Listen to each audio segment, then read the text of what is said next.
Hey guys, did you know I work for an escape room? I mean, I'm pretty sure I've brought it up on stream a few times. I'm not sure if anybody watching this channel notices. I haven't really checked in with them in a bit though, so let me just... Hey guys, did you know I used to work for an escape room?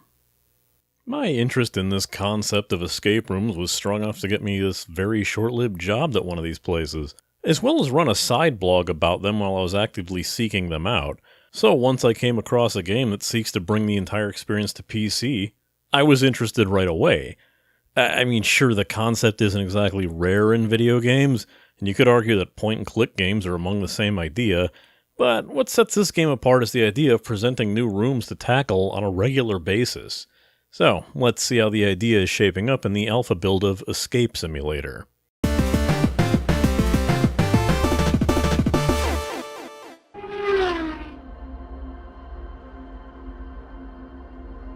Yet another one of those things I heard about whilst running through Twitter. Escape Simulator was easy enough to sign up for access to, and I was accepted in a bit quicker than I was expecting. There's no NDA to worry about, but with the nature of escape rooms in general, I don't want to tell you how to solve any of these puzzles, and I'll just end up blocking out any informational footage of me solving one of these puzzles so it won't be spoiled for anybody, and focus more about how I feel this game is coming along, as well as the nature of the puzzles and the controls of the game itself.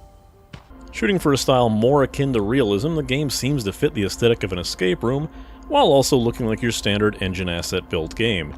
It's not to say that there aren't original assets in this game, but you can tell that a lot is just included to fill space and build up the room, more than just impress you on any hyper-immersive level. The game will still take advantage of its video game format to perform things that escape rooms just can't do, like having objects transform into different items right before your eyes, or having a zero-G environment for a space-themed room. One thing I'm finding a bit odd is how the game's rooms all seem to take place in a single room format. One very square single room, with very little in the way of exploration. Escape rooms in real life, more often than not, will involve more than one room to explore and access, and seeing something like that happen in this game would be a welcome addition, if that's at all possible with what they're going for. Even the rooms with multiple doors would only just reveal a puzzle behind it, rather than let you access an entirely new area. Knowing what the escape door is pretty prominent as well, giving a weird portal-like shimmer that will instantly give you an episode finish prompt upon trying to enter it. Sound isn't much to remark on, as it's serviceable and gets the job done as a mood setter, giving music that feels proper to the theme of the room you're in, while still giving you proper sound cues to let you know that you've completed a puzzle correctly.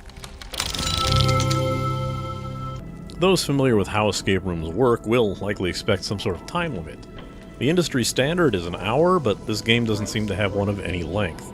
I'm not sure if they're ever going to include one, but the average time that I had getting out of a room in this game was about 15 to 30 minutes, so I can't even imagine that an hour would be in the cards if they did bother to include a timer. In fact, most of my initial time, and my abandoned first attempt on the Egyptian-themed room, were trying to figure out this game's controls. They're not impossible to figure out, obviously, but pretty initially unintuitive.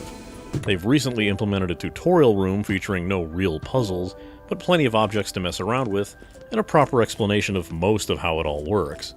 Basically, once you point the reticle and left-click on an object, you'll add it to your inventory if it's light enough to carry. There is no inventory limit, and it's amusing to imagine your character walking around holding a massive armful of random junk of various usefulness. You can scroll through the objects in your inventory with the mouse wheel, and when the object you want is in hand, so to speak, right-clicking will bring up Examine mode, where you can spin the object around to inspect it and engage with any interactable parts, like opening up a suitcase or pressing a suspicious button on a statue. While opening books was easy enough if they could be opened, oddly, leaving them open and going back to inspect them would force the book to rotate sideways, where I wouldn't be able to read what was on it until I rotated it back. I think it was trying to reset its orientation to its original state, but it was a little annoying that this kept happening. A nice feature of Examine mode is that the object will be named with a bar at the top of the screen, and it's pretty easy to see what is junk and what isn't. Icons of a key denote it's used to solve a puzzle. Document icons will denote it contains useful information. A pin icon will let you know you can place it on the screen and still be able to interact with other objects. Very useful for books or items with code references on them. Other items without these icons you can probably just safely toss away. Speaking of, I find it a little bit easy to do, as when you have an item in your hand and you accidentally left-click instead of right-clicking, you'll just toss the object away. This was a rather hilarious visual to my wife, who would ask me to check a book again, and I would just end up throwing it across the room instead, forcing me to sheepishly walk over and pick it back up. Bugs could cause an issue here when objects would not obey clipping and just get stuck into walls, but it didn't happen constantly. One last thing, the system to interact one object with another, as sometimes you'll need a wrench or something to open up bolts, you'll need to have that wrench selected, then aim over the object if you want to use it. If it's on the right object, the icon will change to say use. And no, I don't count this as spoiling a puzzle solution as much as it's common sense. What isn't common sense is when you find the clear correlation between two objects, and the use prompt won't pop up, even though you know it's the answer to the puzzle. Basically, a brush that you find in one room is used as one would use an archaeological brush to brush away dirt or sand from something so you can see it properly. But every attempt to use that brush had me hucking it at the item instead. What I was supposed to do was hold down the left click button while over the object and then move the mouse around to brush it away. It's interactive, sure, but considering it's the only time this came up, a proper heads up or its own special prompt instructing us to do something like that would have been nice. Like most escape rooms, starting out without any idea of what you're supposed to be looking for can be a bit daunting. Once you realize how the icons next to the names work and how you can use that to weed out the important items, then see how they correlate to other items in the room, it's basically Escape Room 101. When I got into the flow of puzzles and how the game worked, I was more than impressed with how they were set up, and I definitely want to see what else the game would bring. The puzzles were clever, and they weren't anything I could handle at the moment, making them on par with the more well-designed escape rooms, designed by people who aren't actively trying to prove that they're smarter than the players that attempt them. Trust me, I am very aware of that kind of mindset.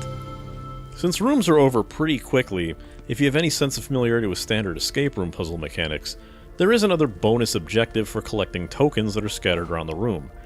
This I don't find as interesting, as it seems to rely on the occasional blind clicking on random objects in the hope that you'll find something, or an extremely careful observation that isn't more rewarding than, oh, it's a token, even if some of them are more cleverly hidden than others. I don't know what happens if you collect all of them in a given room, and I don't really intend to find out. You can also play this game cooperatively with other players in the same room with you, but I have no idea how that works, involving communication or inventory management. There are 3 rooms at the moment, an Egyptian theme, a space station, and a psychiatrist's office, the latter being my favorite of the 3, where I found the puzzles and how they connected a lot more clever. And the room was far less reliant on search around a lot for the hidden thing. It was the most like an escape room that I would have played through in real life, and it gave me the greatest sense of accomplishment and appreciation. The devs promised to have more to come with the regular release schedule and 15 upon the game's launch, once the game reached a proper, stable, non-testing point. And I greatly look forward to playing it more.